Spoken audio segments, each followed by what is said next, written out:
Hello साथियों, नमस्कार। कैसे हैं आप सभी? उम्मीद करते हैं एकदम शानदार, जिंदाबाद, जबरदस्त होंगे और बेहतर तरीके से तैयारी कर रहे होंगे। तो दोस्तों, आज की ये वीडियो बहुत ज़्यादा इम्पोर्टेंट होने वाली है, क्योंकि इस वीडियो में पूरी किताब के इम्पोर्टेंट प्रश्नोत्तर हम आपको बताने वाले हैं। ठीक है, अगर आप लोग बोर्ड एग्जाम 2025 की तैयारी कर रहे हैं तो ये वीडियो आपके लिए रामबाण साबित होने वाली है। ठीक है, अगर आप लोग इस वीडियो को देख लोगे तो फिजिक्स में 70 में 70 नंबर लाने से आपको कोई भी रोकने वाला नहीं है। ठीक है, तो पूरी किताब के इम्पोर्टेंट प्रश्न हम इस वीडियो में आपको बताएंगे, लेकिन उससे पहले चैनल पर पहली बार आए हो तो सब्सक्राइब कर दीजिएगा और वीडियो को लाइक करके दोस्तों में भी शेयर कर दीजिएगा। ठीक है, हम आपके लिए जितनी मेहनत कर रहे हैं उतनी मेहनत अगर आप लोग भी करोगे तो आराम से 70 में 70 नंबर ला सकते हो। ठीक है, तो चलिए वीडियो को स्टार्ट करते हैं। सबसे पहले हम बहुविकल्पीय प्रश्नों से शुरू करेंगे, फिर हम सारे प्रश्न देखेंगे। ठीक है, तो यहाँ पर हमारा सबसे पहला क्वेश्चन दिया गया है, काफ़ी ज़्यादा इम्पोर्टेंट है। वैद्युत क्षेत्र की तीव्रता का मात्रक होता है। जिन लोगों को ये क्वेश्चन आते हैं वो कृपया इस वीडियो को लास्ट तक देखें और आप अपना आकलन करें कि कितने क्वेश्चन आप कर पा रहे हैं। ठीक है, तो चलिए शुरू करते हैं। पहला क्वेश्चन दिया गया है, वैद्युत क्षेत्र की तीव्रता का मात्रक होता है। तो यहाँ पर आपको 4 ऑप्शन मिलते हैं। ठीक है, जैसे न्यूटन बटे मीटर, दूसरा होता है न्यूटन बटे कूलाम, तीसरा होता है कूलाम बटे न्यूटन और चौथा है जूल बटे न्यूटन। ठीक है, तो यहाँ पर जो वैद्युत क्षेत्र की तीव्रता होती है, यहाँ से समझिए E बराबर एफ अपान क्यू नॉट होती है। ठीक है, तो इससे हमको सूत्र निकालना है। एफ क्या है? बल है। बल का मात्रक होता है न्यूटन। ठीक है, क्यू क्या है? आवेश है। आवेश का मात्रक होता है कूलाम।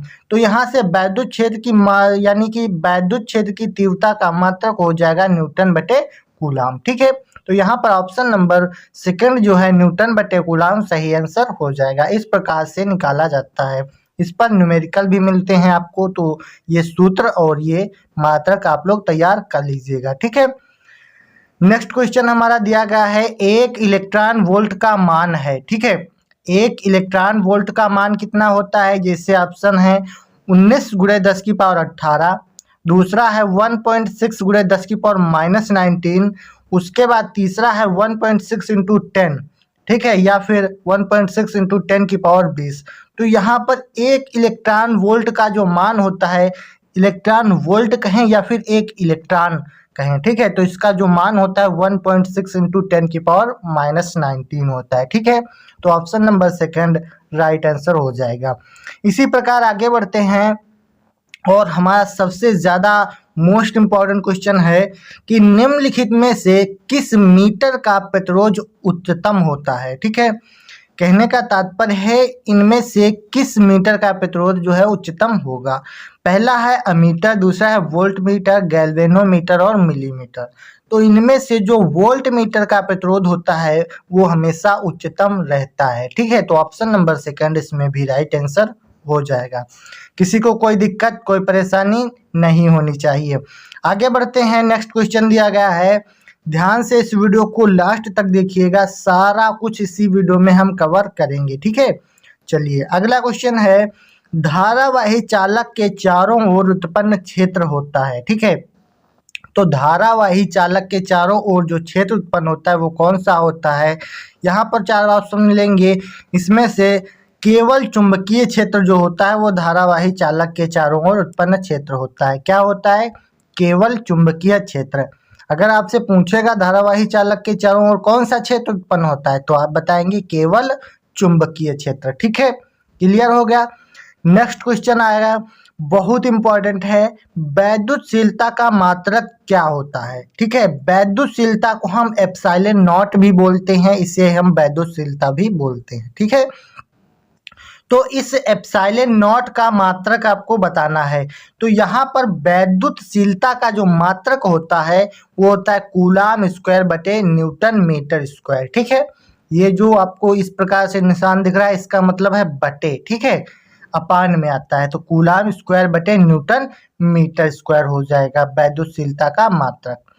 नेक्स्ट क्वेश्चन है जो सबसे ज्यादा पूछा जाता है, वैद्युत फ्लक्स का मात्रक है। वैद्युत फ्लक्स का मात्रक क्या होता है? चार ऑप्शन है, वेबर, वोल्ट मीटर या फिर वोल्ट मीटर या फिर नन। यहाँ पर है वोल्ट बटे मीटर, ये है वोल्ट डैश मीटर। ठीक है, तो यहाँ पर वैद्युत फ्लक्स का जो मात्रक होता है वो वोल्ट डैश मीटर होता है। ठीक है, तो यहाँ पर ऑप्शन नंबर तीसरा जो है वो सही आंसर हो जाएगा। तो यहाँ पर हमने 6 क्वेश्चन बहुविकल्पी बता दिए जो सबसे ज़्यादा इम्पॉर्टेंट होते हैं। उसके बाद में हम आगे बढ़ेंगे तो अपने अगले क्वेश्चन की तरफ। जो हमारा अगला क्वेश्चन है वो सबसे ज़्यादा पूछा जाता है 5 नंबर में या फिर कभी कभी 3 नंबर में। ठीक है, और इससे सबसे ज़्यादा न्यूमेरिकल आपको देखने को मिलेंगे। तो चलिए समझ लेते हैं। क्वेश्चन दिया गया, कूलाम का नियम सदिश रूप में लिखिए। जिन लोगों को ये आता है कृपया इस वीडियो को लास्ट तक देखिएगा। ठीक है, बाद में आपको खुद पता लग जाएगा कि आपको कितने क्वेश्चंस आते हैं। ये वो क्वेश्चन है जो सबसे ज्यादा पूछे जाते हैं। ठीक है, चलिए शुरू करते हैं। तो कूलाम का नियम सदिश रूप में लिखिए। अगर आपसे क्वेश्चन पूछा जाएगा तो आपको लिखना है कूलाम के नियम के अनुसार। ये आपकी पहली हेडिंग होती है। ठीक है, जैसे कोई नियम पूछता है तो उस नियम के अनुसार आपको लिखना पड़ता है। ठीक है, लिखने का तरीका समझ लीजिए आप लोग किस प्रकार से लिखा जाता है। ठीक है, तो कूलाम के नियम के अनुसार हम इसमें लिखेंगे, दो स्थिर बिंदु आवेशों के मध्य कार्यरत बल आवेशों के गुणनफल के अनुक्रमानुपाती तथा उनके मध्य की दूरी के वर्ग के व्युत्क्रमानुपाती होता है। मतलब कह रहा है कि दो स्थिर बिंदु आवेशों के मध्य कार्यरत बल जो है आवेशों के गुणनफल के अनुक्रमानुपाती तथा उनके मध्य की दूरी के वर्ग के व्युत्क्रमानुपाती होता है। अब ध्यान से समझ लीजिए इसको, जो बिल्कुल नहीं जानते हैं हमको तो उनको भी समझाना है ना। ठीक है, देखिए ये एक वैद्युत द्विध्रुव है ए बी, यहाँ पर एक Q1 है, यहाँ पर एक Q2, दो आवेश हैं। तो कह रहा है कि इनके दोनों के गुणनफल के अनुक्रमानुपाती होता है। तो F अनुक्रमानुपाती Q1 Q2 हो जाएगा, गुणनफल हो गया। ठीक है, फिर कह रहा है कि इनके बीच की दूरी कितनी है? R है। तो इसके वर्ग के व्युत्क्रमानुपाती, तो यानी F व्युत्क्रमानुपाती 1/r² हो जाएगा। क्लियर हो गया? इनके गुणनफल के अनुक्रमानुपाती और इसके वर्ग के व्युत्क्रमानुपाती तो हमने यहाँ पर लिख दिया। अब क्योंकि हमको एक सूत्र बनाना है इसलिए हम क्या करेंगे, F अनुक्रमानुपाती Q1 Q2 बटे r² करेंगे। ठीक है, अब जब ये अनुक्रमानुपाती का चिन्ह हटाएंगे तो यहाँ से हम 1/4πε0 कांस्टेंट लगा देते हैं। ठीक है, ये क्या होता है तो यहाँ से देख लीजिए F बराबर हो जाएगा 1/4πε0 Q1 Q2 बटे r²। ये आपका सूत्र निकल कर आ जाएगा। ठीक है, सूत्र तो ये भी है, लेकिन यहाँ पर कह रहा था कि सदिश रूप में बताइए, तो सदिश रूप के लिए हमको वेक्टर लगाना पड़ता है। ठीक है, तो यहाँ पर हमने वेक्टर लगा दिया तो ये सदिश रूप हो जाएगा। ठीक है, क्लियर हो गया? इस प्रकार से भी आप लोग लिख सकते हैं जब सिर्फ कूलाम का नियम पूछेगा, और अगर वेक्टर लगाएंगे तो ये सदिश रूप हो जाएगा। ठीक है, क्लियर हो गया? उसके बाद में अगला क्वेश्चन दिया गया है, बहुत ज्यादा ये भी पूछा जाता है। जैसे क्वेश्चन है, वैद्युत चुंबकीय प्रेरण में लेंज का नियम क्या है? ठीक है, मोस्ट इंपॉर्टेंट नियम है और ये आपको 2 नंबर 3 नंबर में पूछा जाएगा। ठीक है, तो बहुत आसान होता है, तो इसको भी समझ लीजिए।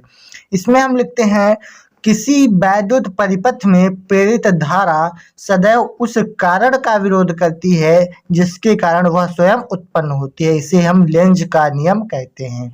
ठीक है, लेंज के 2 नियम होते हैं, आपको पता होना चाहिए। नहीं पता है तो अगली वीडियो में हम आपको बता देंगे। ठीक है, नीचे कमेंट कर दीजिएगा किस टॉपिक पर वीडियो आपको चाहिए। ठीक है, तो यहाँ पर वैद्युत चुंबकीय प्रेरण में लेंज का नियम क्या होता है अगर आपसे पूछा जाएगा तो आप बताएंगे, किसी वैद्युत परिपथ में प्रेरित धारा सदैव उस कारण का विरोध करती है जिसके कारण वह स्वयं उत्पन्न होती है। इसे लेंज का नियम कहते हैं। ठीक है, यहाँ तक किसी को कोई दिक्कत कोई परेशानी नहीं है। ठीक है, उसके बाद में हम बात करेंगे सबसे मोस्ट इम्पॉर्टेंट क्वेश्चंस की।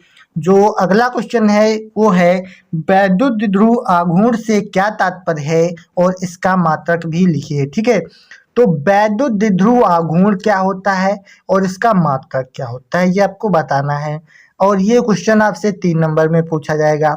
तो इसको कैसे लिखना है चलिए देख लेते हैं।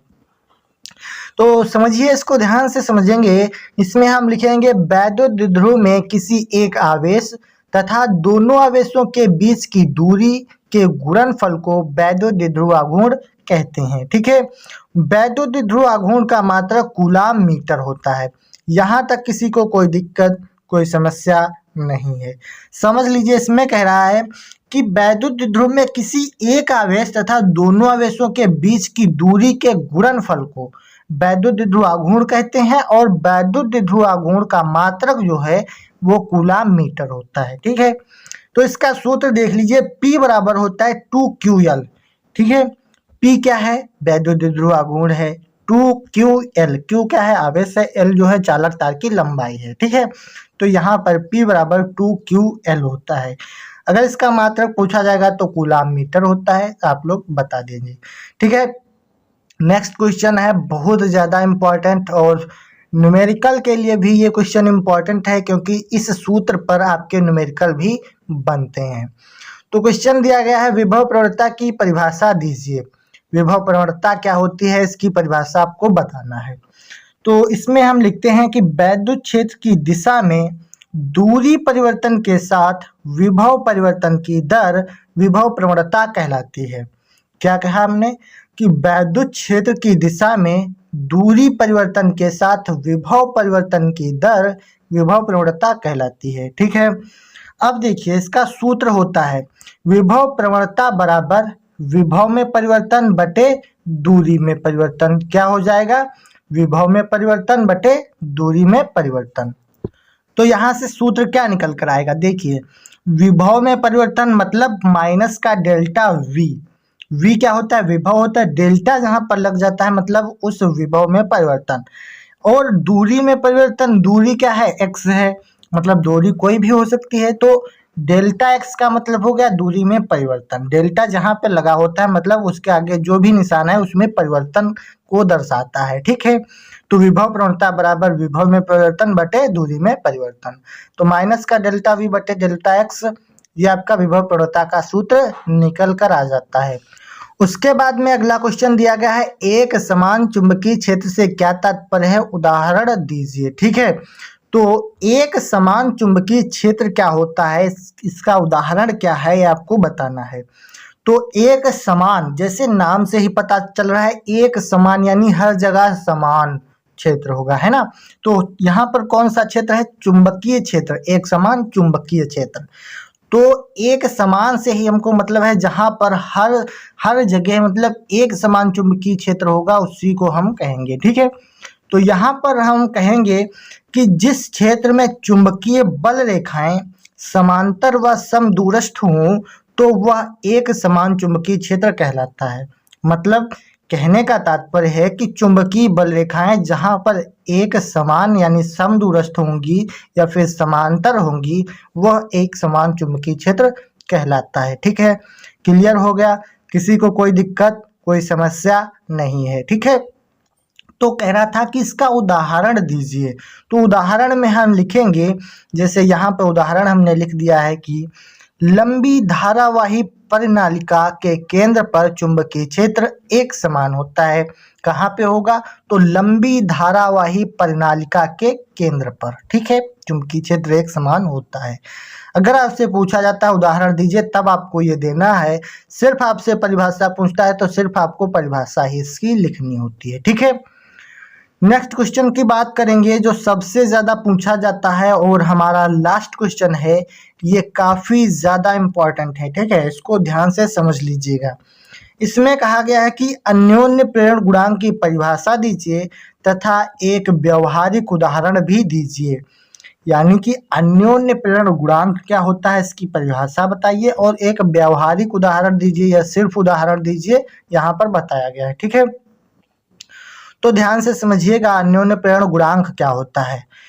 इसमें हम लिखते हैं कि किन्हीं दो कुंडलियों के बीच अन्योन्य प्रेरण गुणांक संख्यात्मक रूप से किसी एक कुंडली में चुंबकीय फ्लक्स ग्रंथिताओं की संख्या के बराबर होता है, जबकि दूसरी कुंडली में 1 एम्पीयर की धारा प्रवाहित हो रही हो। मतलब कहने का तात्पर्य यहाँ पर है कि दो कुंडलियों के बीच अन्योन्य प्रेरण गुणांक जो है वो संख्यात्मक रूप से, किस रूप में, संख्यात्मक रूप से किसी एक कुंडली में चुंबकीय फ्लक्स ग्रंथिताओं की संख्या के बराबर होता है, जबकि दूसरी कुंडली में 1 एम्पीयर की धारा प्रवाहित हो रही हो। ठीक है, यहाँ तक क्लियर हो गया। उसके बाद मैं कह रहा था एक व्यवहारिक उदाहरण दीजिए। तो व्यवहारिक उदाहरण में हम लिखते हैं कि इसका व्यवहारिक उदाहरण ट्रांसफार्मर की कार्य प्रणाली है। ठीक है, ट्रांसफार्मर किस सिद्धांत पर कार्य करता है, तो आप बताएंगे अन्योन्य प्रेरण सिद्धांत पर। ठीक है, कौन से सिद्धांत पर, अन्योन्य प्रेरण गुणांक के सिद्धांत पर कार्य करता है।